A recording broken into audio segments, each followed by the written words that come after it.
Linux Inlaws, a podcast on free Libra open source software. Broadcasting from the United Kingdom and Germany. Welcome to Linux Inlaws, Season 2 episode. So what is it, Martin? 60? 60, yes. No, actually 66, no? 60 and a bit. Yes, it's actually 66. Excellent. Which reminds me of your Series birthday. 2, 66. Which reminds me of your birthday, Martin. Is it now? Are we in 2050, are we? No, Martin. We're actually recording this. This is our soundtracking episode. 1954, yeah. Okay. We're recording this in 2002, so your 66th birthday is coming up as we speak. Good thing I have a time traveling machine. Excellent. Okay, so how are things in general? Things are as they are, yeah. I see. Very good. How about you? How are you? The usual shenanigans. Usual, good. Not worrying, but rather coping with the mayhem at hand, wars, taxes, governments, contract killers, the usual. Okay, yeah, that sounds pretty day to day. So you know how it is. Yeah. You? Any nationality will do. But this is for a change, not an episode about contract killers or time traveling, but rather about digital. Martin, was it tonight? Digital sovereignty, right? It is.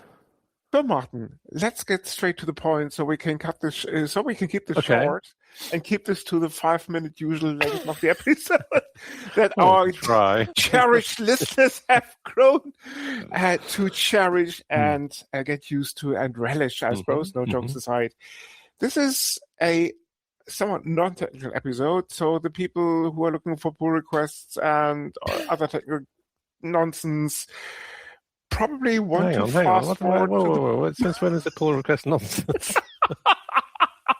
This news to me. Martin fell right for the first trap. Fair enough. Okay. No, jokes aside, it's a little bit non-technical, so it borders on the political. So if you're interested in technical issues, you may want to forward to the boxes, which will hit the show in about 7 hours, 5 minutes, and 3 seconds. That's about right. Yep.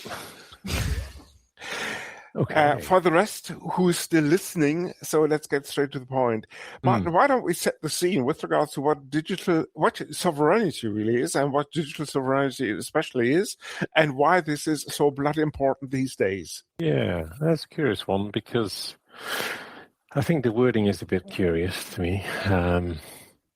Obviously, a sovereign is like a monarch or someone from some kind of ruler kind of person. So it's like, what does this got to do with any digitality? So anyway, the wording is not great. I guess it comes from sovereign state rather than. Do we hazard a better explanation? I wonder. Yes, I guess it comes from sovereign state rather than from the sovereign. As an independence, more or less, right? Well, yeah, I mean, traditionally, countries used to have sovereigns, right? So, which I think probably where that came from. But, most of them did away with them, no? I don't know. That's correct. I don't know. Quite a lot of them. I don't know if it's most of them. I don't have the statistics. But yeah, most of the countries on the planet, well, on the surface there are democracies, but if you dig a little bit deeper, Russia, of course, comes to mind. Things look slightly different, but anyway. But, I mean, it's the same in the US, right? Very true. There you have actually 2 sovereigns, namely the House of Representatives and the Senate. I thought you meant Elon and Jeff. No, Martin. No, Are Martin. you sure about this? I'm positive. No, Martin. Surely they fund the whole show. What is digital sovereignty in that case? Well, that's a. So if a sovereign state is the landmass of your country, then the digital sovereignty is the data of your country. So it's not a digitized picture of a sovereign? No, not as far as I know. Anyway, it could be. It could be wrong. Okay. And why does this get more and more important? Why? Well, it's mainly because of the Americans again. We should probably take a trip down history, Can do, yeah. Okay, what happened in 1972? I think. quite a few things. I don't think the Cloud Act is that old, is it? Or was it 1975? I can't remember. I don't think the Cloud Act is that old. It started with a traffic project. Details maybe in the show notes, people. But some people in Albuquerque, New Mexico, among them a guy called Bill Gates, decided to set up a company that would later evolve into something called Microsoft. And many years/decades later, they did evolve from a company. Let me put it in layman's terms because the technicalities are slightly more complicated. Why did Microsoft become the company it is in the present day? Any thoughts? Yes. Or how? Both. Or why? Because they had a good business model.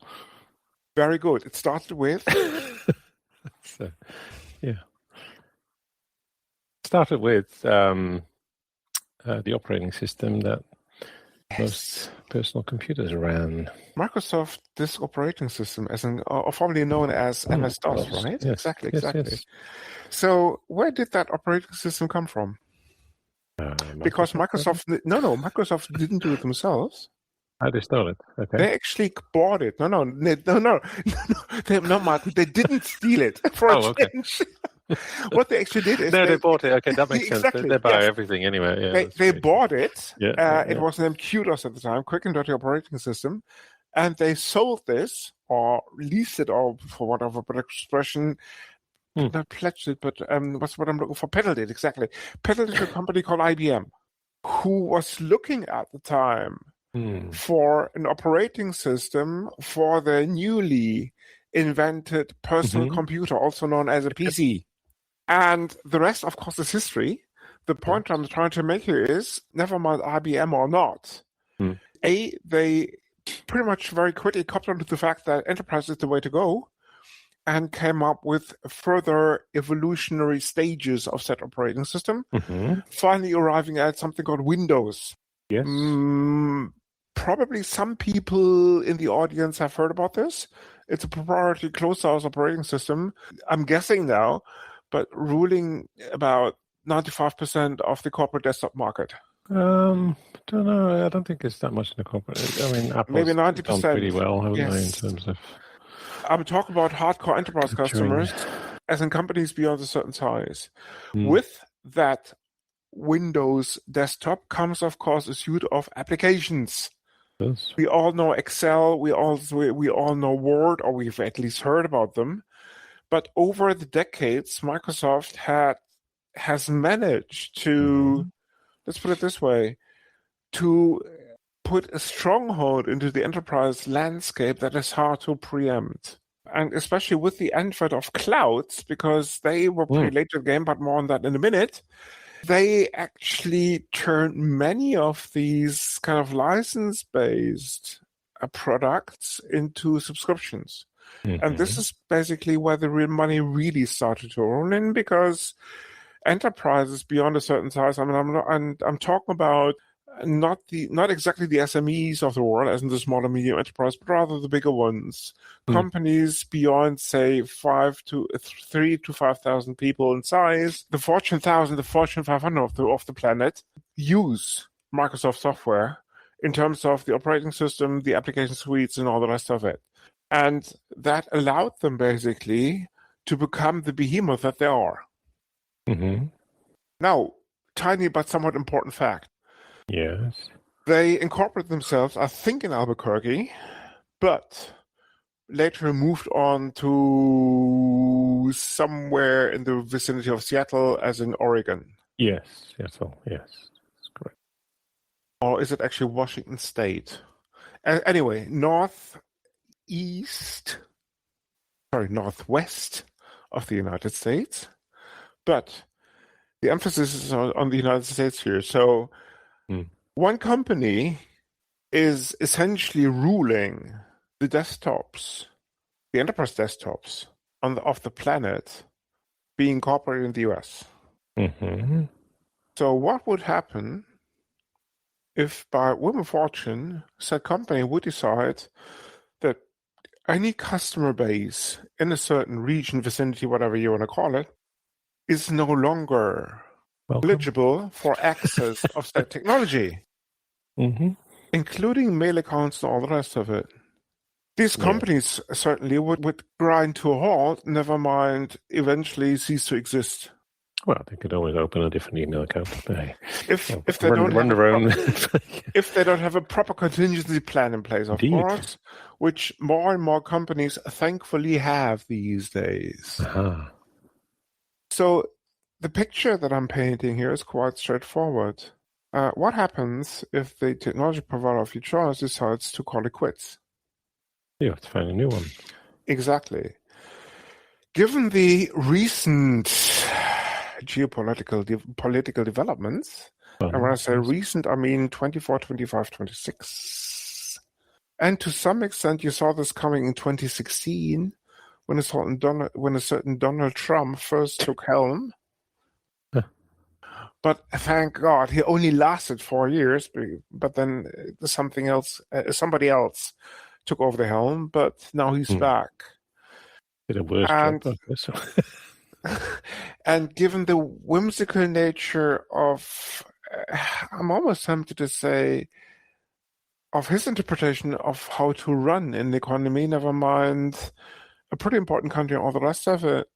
The majority, for example, of the European countries are starting to wake up. Yeah, well, I mean, you still haven't mentioned the Cloud Act. Martin, go ahead. What are clouds, apart from the stuff in the skies? Well, you just mentioned cloud in Microsoft's context, but... Absolutely. Clouds are other people's computers. Exactly. And the majority of them would be located where? Well, it depends which one you're using, but it depends what you mean by located. Their headquarters are typically in America, if we're talking Microsoft, Amazon, Google. I'm almost tempted to kind of nail this down to the US, actually. Yes, indeed. We have, 5 major hyperscalers on the planet? Google, Microsoft, Bookshop, Alibaba, and maybe Oracle. Yeah, true. Numbers may be off. Yep. But I'm just kind of trying to explain because definitely the major ones. Yep. Exactly. I'm just kind of painting the picture here. So if 3/4 or 4/5, exactly, decide to preempt you, you have indeed a problem. Well, it's not just that one. It's also the fact that because these companies are headquartered in the US, the US being subject, of course, to US law. US law and the Cloud Act, which means that if any law enforcement agency in the US says, give me Chris's data, they will gladly do it. Because they have to. Indeed. Slowly, European governments are waking up precisely to this fact. So what can we do about it, Martin? What we can do about it is, there are obviously, as you mentioned, European governments have woken up to this. They are starting to run their own clouds, aren't they? Well, not the governments themselves. They are obviously putting this out to other companies to run. But running your own cloud in your own country by a local entity, so to speak. Yes, especially if you're talking about the public sector. Yes, public sector is Yep. And public sector may extend to healthcare providers and other shenanigans, depending on your locality. The NHS is probably a very good example. Why don't you explain how it works on an NHS level, and then basically I can paint the picture for Germany. Well, how it works with the NHS? Okay. If you happen to have an illness, you may try and phone your GP. He will not answer, and then you have to try again the next day. If you then miss a slot, you may get an appointment in 2 weeks' time or whatever. After which you are then referred to somewhere else if you're lucky, and if it doesn't get lost in the post, you may get another follow-up appointment.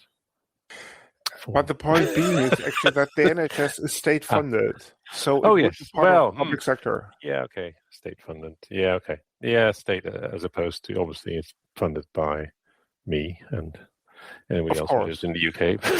the point that I'm trying to make here is basically where does the data reside, as in your medical records? In some filing cabinet, yeah. If you're lucky. Maybe on a USB stick now, forgotten in some GP's drawer or something. Indeed. It may take a while to find. No, jokes aside, it's similar to Germany, actually, because in Germany we have something called EPA, the electronic patient file, as an elektronische Patientenakte. The NHS apparently has something very similar. Because you take your medical record with you, regardless of the GP or specialist you consult. And both of these data sets actually have, because that is based on European regulations, have to be located on UK, respectively, German soil. Or EU soil, because in contrast to the UK, Germany is still part of the European Union. The regulatory requirements are still... Yeah, sorry. I mean, it's not just on soil, right? It's also run by a local company, organization. Trusted public body of choice, exactly. Yes. In the UK, that would be the NHS, if memory serves correct. And in Germany, it would be a mixture of public and private medical health providers. The thing is basically that all of these bodies do have their own IT departments who run, or have to run rather, their own equivalent of a hybrid cloud model where some of the data basically has to be on-prem due to regulatory requirements. Yep. And this data is not meant to leave said vicinity for a reason. So that data venturing to the US is simply not going to happen because of these requirements.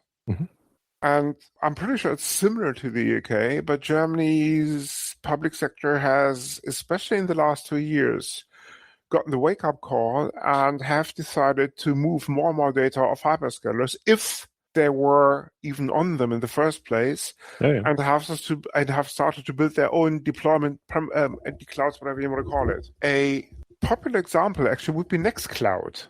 Yes.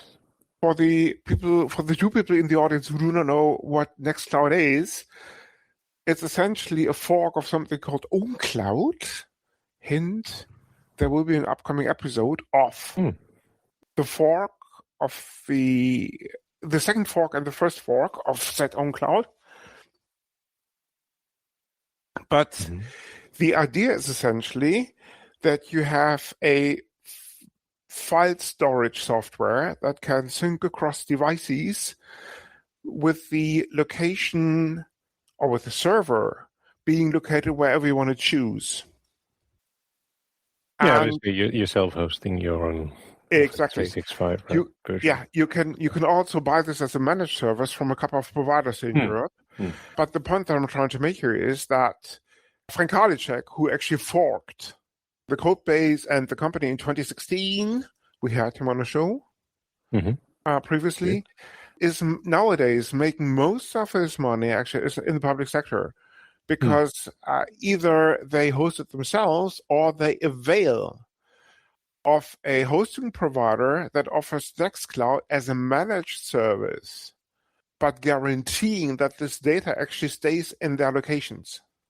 Yeah. So they're not using any of the 4 or 5 big hyperscalers, but rather doing it themselves. Yeah, I mean, most, what do we call them, ISPs, they run their own sort of cloud provider service without any software typically that people can hire, right, or run their software on in country of choice. So if you're a public body and you don't want to have your data kind of venture into the US or being with a hyperscaler where the NSA, CIA, and the rest of them basically can intervene at any stage, that's the road you want to take. Yeah. So what are the governments actually doing about it apart from what's what I'm looking for? Apart from instantiating these rules and requirements that, for example, data has to reside on certain pieces of soil in terms of cannot venture to the US. Well, obviously they are funding this stuff. Yes. They pour money into open source technologies, left, right, and center. Yeah, I mean, I think Germany is quite advanced in this area, right? And Germany and France are probably ahead of the curve on all this stuff. You see this actually, these are two very good examples. You see this actually with the adoption of these countries when it comes down to open source software. I mean, we talked about this before, but Germany was probably first here about 20 years ago. Links will be in the show notes, where a certain bigger city in Germany called Munich decided to migrate the desktops from Windows to Linux all those years ago. Unfortunately, mostly due to political reasons, that attempt was botched. More and more municipalities are migrating away from proprietary desktops, especially the ones that are cloud-based, over to open source solutions, either hosting them themselves or making sure that they host them on local providers. Yeah. Schleswig-Holstein probably being the best example to name one federal German state, never mind the recent phased approaches like France, who I think was in 2024, 2025, said that we're going to do it step by step, as in we replace Microsoft Office with LibreOffice, and ultimately we will migrate away from Windows to pure-based Linux-based desktops. It's a long-term plan, fair enough, but eventually that sort of privately closed software will be gone. Yeah, it might take a while, right? Yes. But yes. However, your good old hyperscaler has obviously also noticed this. So what have they done about this?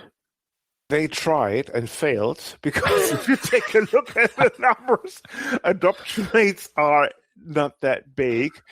They, for example, both Microsoft and Google, if memory serves correct, offered certain portions of the infrastructure based on German soil with the legal framework around it that no data will leave German soil. But if you take a very close look at the fine print, the NSA and other agencies still have a stronghold in said local deployments. It's not what you want there.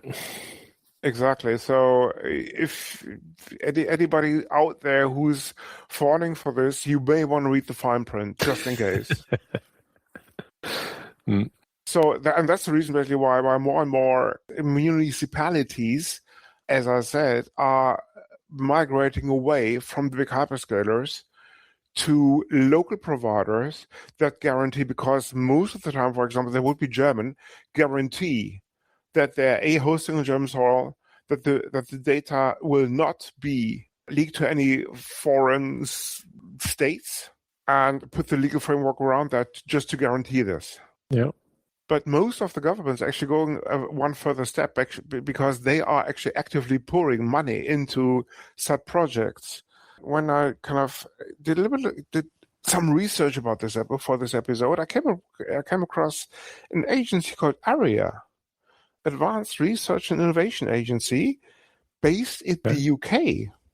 Does that ring a bell, Martin? No, they're not very well known. Okay. ARIA, if you're listening, your marketing could be better. Especially in the Midwestern region of the UK. You mean Wales? No, it's slightly north of that. Okay. No. I mean, in comparison to other agencies that are tiny, you're looking at about 800 million pounds, which, in comparison to other agencies, is tiny. For example, there is an agency in France called BPI, and most of them wouldn't be exclusively focused on open source, but BPI France clocks in at about 14 billion euros in terms of funding. Okay. I mean, in Germany, you've got the Sovereign Tech Fund stuff thing, haven't you, or something? Sovereign Tech Fund, exactly, which is in the business of, well, actually, the agency is called Sovereign Tech Agency. Okay.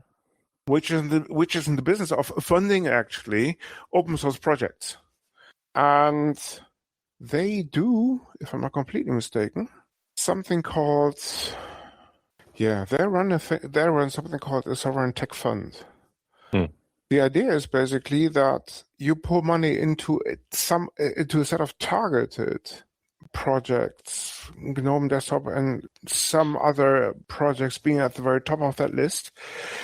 You get the funding and you get the innovation that will basically foster this ecosystem.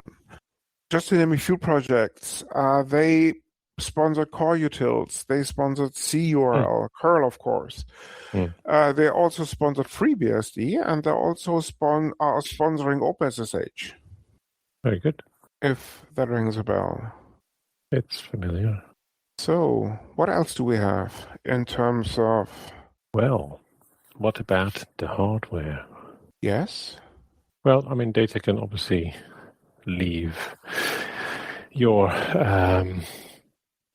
country, your whatever, through not just by storing it in a different location or some foreign agency asking for access to it, but there's the whole scenario with what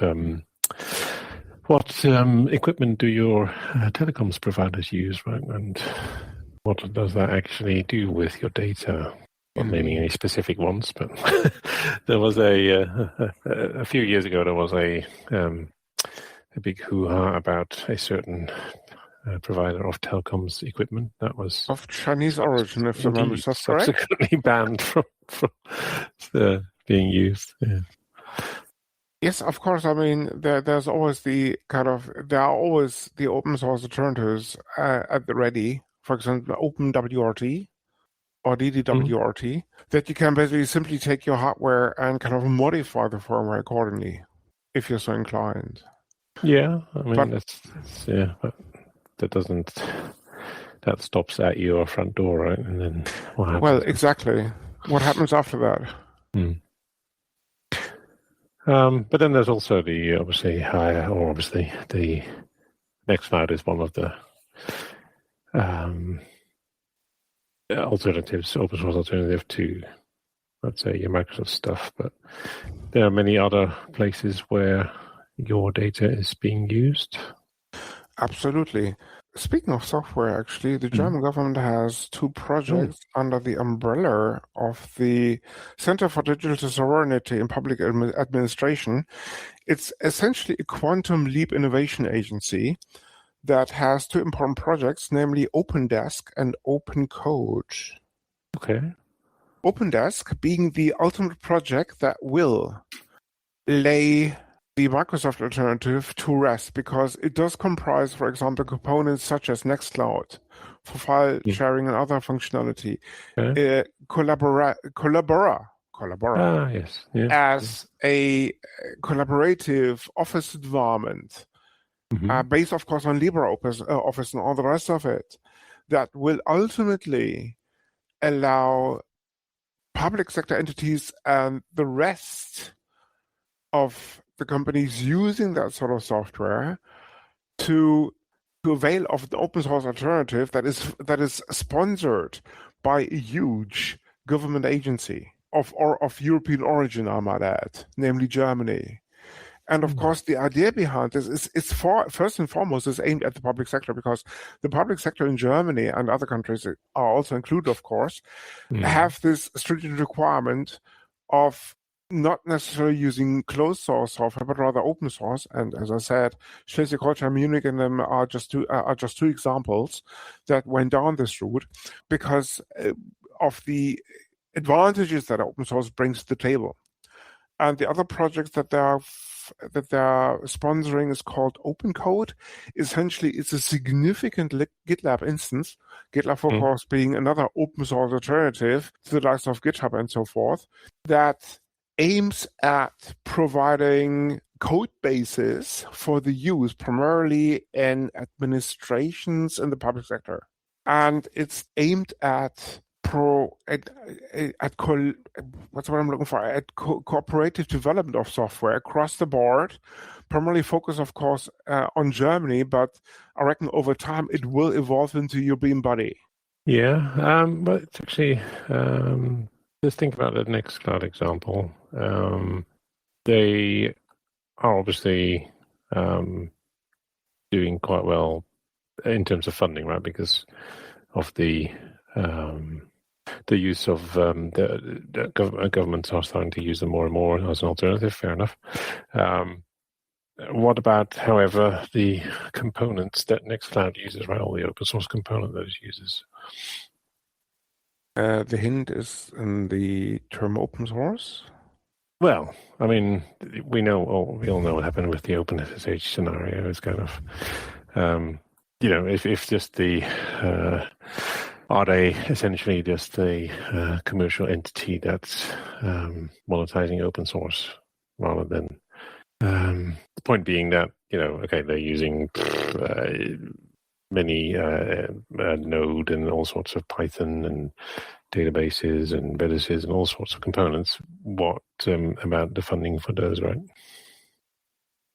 Well, I mean, that tackles a kind of intrinsic problem to open source, right? Who takes care of it? I mean, but this if you take staying with Nextcloud as an example, much of the tech stack comprises PHP, some databases, and maybe Redis or Valky for that matter as a cache.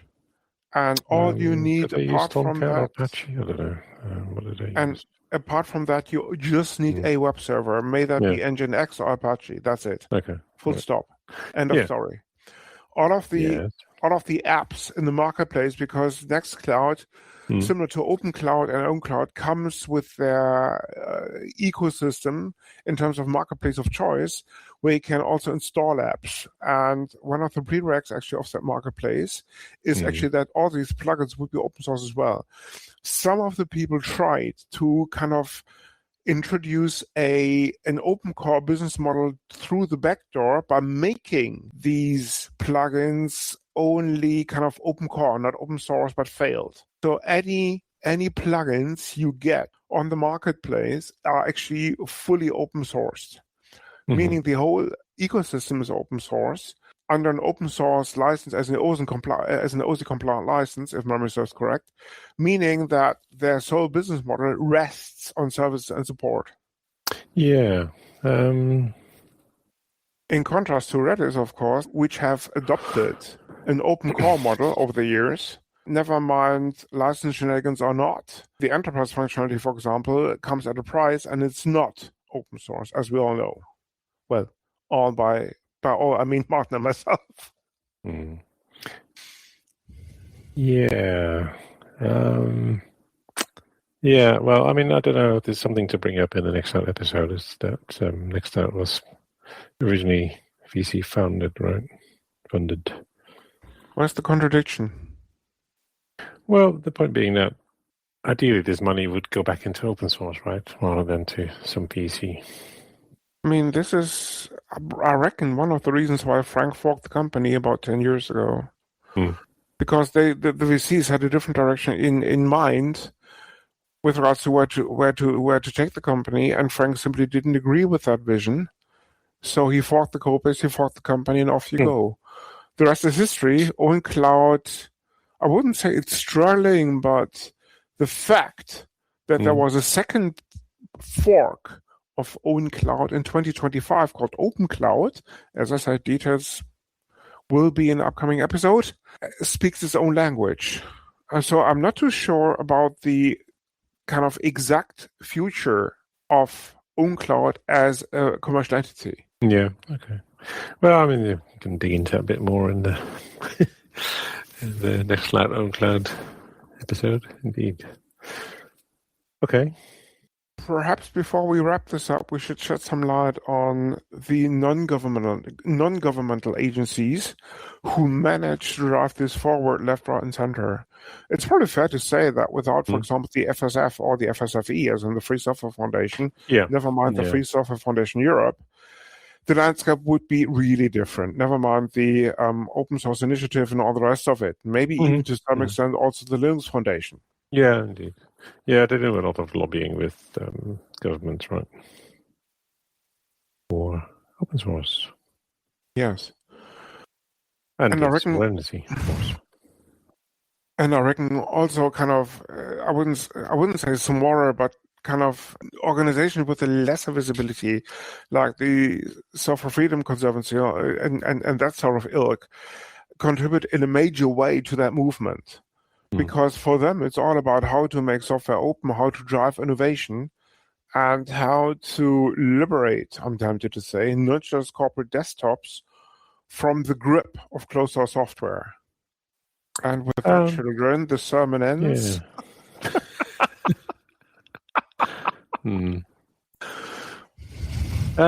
Yeah. It's. I mean, the answer is, as an organization, you obviously don't have a choice, but as a private individual, you have a lot of choice of which services and which devices to use, so you can sort out your own data sovereignty. But I mean, the choice is quite straightforward, or the decision is quite straightforward. Basically, you have the choice of sticking with your proprietary provider of closed source software, Microsoft probably may be the best example, or public sector entity or not. What is the alternative in terms of where you can ensure that the data rests in a spot of your choice? How are you going to make sure that you use code that is vetted left, right, and center because it's open source software? How do you minimize the attack surface if you choose to avail of a managed service that is hosted in a location of your choice? Because if you're using open source software, chances are that the attack surface is minimal because of the quick turnaround times of any CVEs discovered in the corresponding code base. Yeah, that's that's an interesting. That'd be quite an interesting episode to see how many CVEs are in the corresponding open source or closed source versions, right? I guess there's going to be known CVEs and the ones that haven't been found yet, because it's not that easy with closed source software. Yeah. Indeed. So, any final thoughts before we wrap this up, Martin? Yeah, no, it's something that's been definitely, as you say, governments have been more and more aware of and building their own clouds, which is very sensible. There's obviously too much reliance on foreign tech and services, and as we know, there are plenty of alternatives. Yes, there is no excuse. Exactly. So governments, local municipalities, and all the rest of you listening to this episode, first thing tomorrow morning, exactly, pick up the phone, call your IT department, and call them in for a meeting. Take stock of what you're using with regards to proprietary software, closed source software, especially cloud-based. Take a look at the European / insert the nation of your choice here as in country, and also your local requirements with regards to hosting location, data disclosure, all the rest of it, and then making an educated decision of how to go forward, especially with the vision in place that the US is not going to be that safe haven as it used to be going forward. Donations will be accepted at feedback@linuxinlaws.eu. Towns, nations, if you want to sponsor us, the email address is sponsor@linuxinlaws.eu. You heard it here first, people. No, I'm joking, but it's something. Of course, we try to convey this with a lighthearted frame of mind, but it's something of a very serious subject, because you cannot rely on anything outside your jurisdiction going forward in the long run, especially given these uncertain times that have taken grip of the planet on a global scale. Isn't time always uncertain? Time is, but political situations not necessarily are. I don't know. I don't think they've ever been particularly unchanging, have they? There we go. Who knows? And with these final philosophical thoughts, it's probably time for the pox, exactly. So, Martin, what's your pox? My pox is a project called Glasswing. Glasswing? Mm-hmm. Okay. What's Glasswing? Glasswing is really a consortium of various companies, including the big ones that we already slagged off. But, I see. But yeah, this is really about using AI to train cybersecurity models to cover the influx of let's say AI generated hacking and so on. That's taking shape. So at least they're doing something about it, which is nice. So what's the difference between Glasswing and the open source software open source security forum? I think it's called. Well, this is not open source, right? This is the Googles, the that also includes proprietary software. Okay, got it. Yes. So why is that a box? Well, because you came across it. Okay. Rather than just making money, they're also actually trying to do something useful. So okay, which is nice. Whether it's open source or not, that's doing something good is useful. Excellent. Okay. And with that, it's probably the time to come to my pox. It's a documentary called Preacher.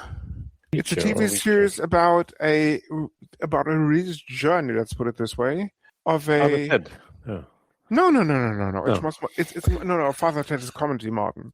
No, Preacher is actually the depiction, for want of a better word, as in the scripture of a lost soul being brought back on its righteous way.